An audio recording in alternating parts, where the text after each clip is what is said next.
हाँ, good morning to class 9th and 10th। आज हम फिर साहित्य सागर के पद्य भाग की ओर चलते हैं। Chapter number 2, part number 2, Girdhar की कुंडलियां। क्या? गिरधर की कुंडलियां। गिरधर कविराय की रचना है। सबसे पहले उनके बारे में जानने का प्रयास करते हैं।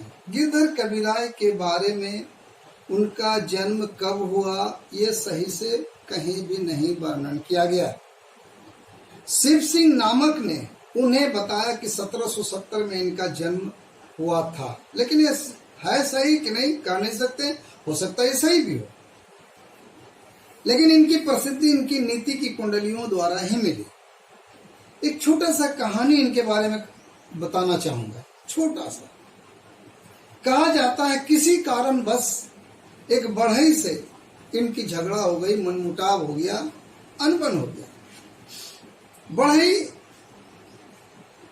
उस अनबन का बदला लेना चाहता था। बढ़ई ने एक चारपाई बनाई, जिस चारपाई पर चारों कोने पे पंखा लगाया, और कहते थे कोई जब सोता था तो पंखा अपने आप चलने लगता था। उस चारपाई की वर्णन सब जगह फैल गया। राजा को मालूम हुआ, तब इसने राजा को, बढ़ई ने राजा को ये भेंट में दे दिया। राजा खुश होकर के बढ़ई को 3-4 पलंग बनाने को कहा। बढ़ई ने कहा, हुजूर हम कहाँ से बनाएं, ये जो लकड़ी है गिरधर कविराय के प्रांगण में है, आप दिलवा दीजिए। वो तो चाहता था अपमान का बदला ले लेकर से कवि से। राजा ने कहा, भाई तुम दे दो पेड़ को। उसने मना कर दिया, तो राजा ने गुस्से में आकर के पेड़ को कटवा दिया। जब गुस्सा आया तो गिरधर कविराय ने उस पत्नी को लेकर के उस राज को ही छोड़ करके जीवन यापन के लिए कुंडलियां को गाते रहे, बोलते रहे, और उससे मांग करके अपना घर का खर्चा चलाते थे। ये जीवन की एक छोटी सी घटना है।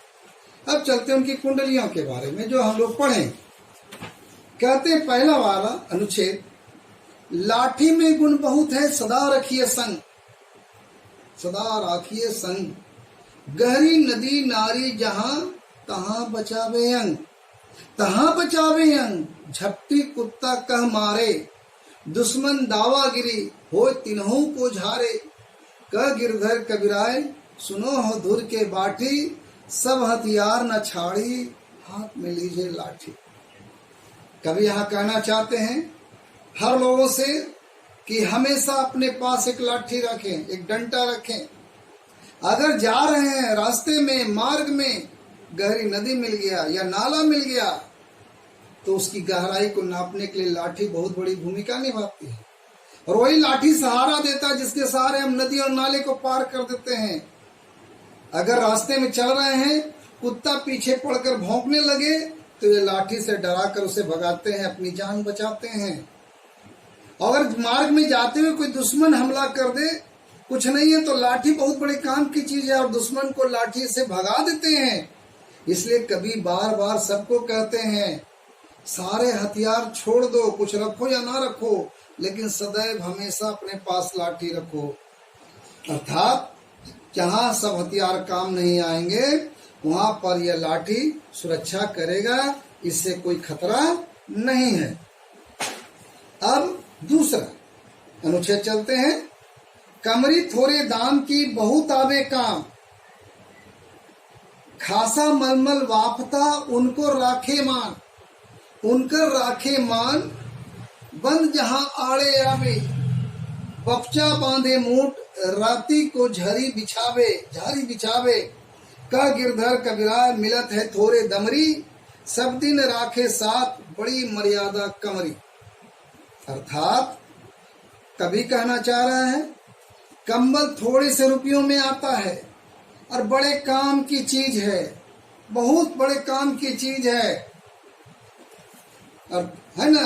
खासा मलमल बापता उनकी सुरक्षा करता है। जहां पानी आ जाता है वहां पर एक कंबल बांध लो, रात को कहीं ठहरना है तो कंबल को बिछा लो। गिरधर कविराय कहते थोड़े रुपये में आने वाला यह कंबल हमारा बड़ा मददगार है, इसलिए हमें सदा रखना चाहिए।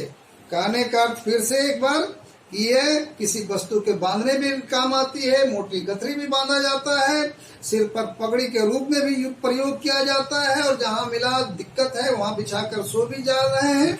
इसलिए कभी बार बार कहता है कि कंबल को अपने साथ में रखिए, इससे मर्यादा बनी रहती है, इससे सम्मान मिलता है।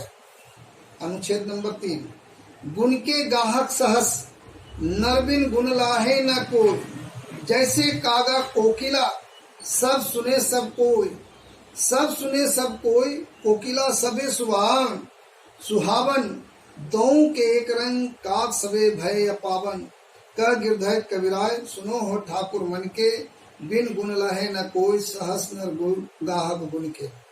कभी यहाँ पर कहते हैं संसार में गुणों को पूछने वाले, जिसमें गुणी व्यक्ति है, गुणी विद्यार्थी है, उसको पूछने वाले हजारों लोग हैं, उसका मान सम्मान सब जगह है, लेकिन जिसमें कोई गुण नहीं होए, कोई अवगुण छिपा हुआ है, उसको कोई नहीं पूछता है। उसने ये भी कहा है कि अच्छे वस्तुओं को खरीदने वाले ढेर सारे लोग होते हैं, ढेर ग्राहक होते हैं, यदि कोई अच्छी वस्तु नहीं है तो वहां पर कोई भी ग्राहक नहीं आता है।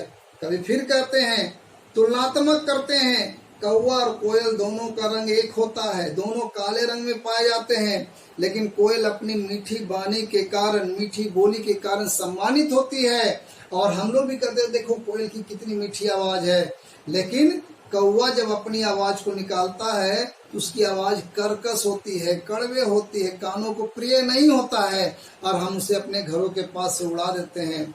गिरधर कविराय कहते हैं, संसार में गुण हो, जिसके पास गुण हो, यानी ज्ञान विद्या सद्व्यवहार आचार विचार की ही पूछ होती है। यदि कोई अवगुण व्यक्ति आ गया, उसको कोई लोग नहीं पूछते हैं, उससे अपना कन्नी कटाना चाहते हैं, उससे दूर होना चाहते हैं, है ना, उसके लोग पसंद नहीं करते हैं, क्योंकि गुणी व्यक्ति को ही सब पसंद करते हैं। अनुच्छेद नंबर 4, साईं सब संसार में मतलब का व्यवहार, जब लग पैसा गांठ में तब लग ताको यार, तब लग ताको यार, यार संग ही संग डोले, पैसा रहे न पास यार मुख से ना ही बोले, कह गिरधर कविराय जगत यही लेखा भाई, करत बेगर्जी प्रीति यार बिरला कोई साई। कहता है, कभी कहते हैं, हे मनुष्य, इस संसार में सब मतलब वही है, जब तक तुम्हारे पास पैसा है तब तक ले तुम्हारे मित्र बने रहेंगे, तुम्हारे संबंधी बने रहेंगे, तुम्हारे आगे पीछे डोलते रहेंगे, तुम जहां जहां चलोगे वहां वहां जाएंगे। जब तुम्हारे पास पैसा नहीं रहेगा तो मुंह से बोलेगा भी नहीं, प्रेम के शब्द निकलेंगे नहीं, तुमसे जी चुराएंगे, तुमसे आंख चुराएंगे। कभी कहते हैं, संसार में जो प्रेम करते हैं अधिकतर बेमतलब करते हैं, है ना, बेमतलब करते हैं, कहीं कहीं प्रेम दिखता है, बाकी सब अपने समय के मौके का इंतजार करते हैं कि हमें उससे फायदा उठानी है। और जब तक ये मित्रता अच्छी है, जब के पास आपके पास धन दौलत है, तब तक ले आपके साथ रहेंगे, और जैसे ही धन दौलत खत्म हो जाएगा वो सब मित्रता भी समाप्त हो जाएगी। दुनिया की यही रीत है, निस्वार्थ भाव से प्रेम करने वाले मित्र बहुत कम पाए जाते हैं। ये था, जैसा कि आज तक हम 4 तक पढ़ाए हैं, बाकी नेक्स्ट क्लासेस में पढ़ाएंगे। आप इसे अच्छा से पढ़ेंगे, क्योंकि इसके प्रश्न उत्तर बाद में मिलेंगे। जब 3 और पढ़ा लेंगे तब आपको क्वेश्चन देंगे जो आपको बनाना है। रेस्ट ऑफ देम इतना ही। Stay home, stay safe.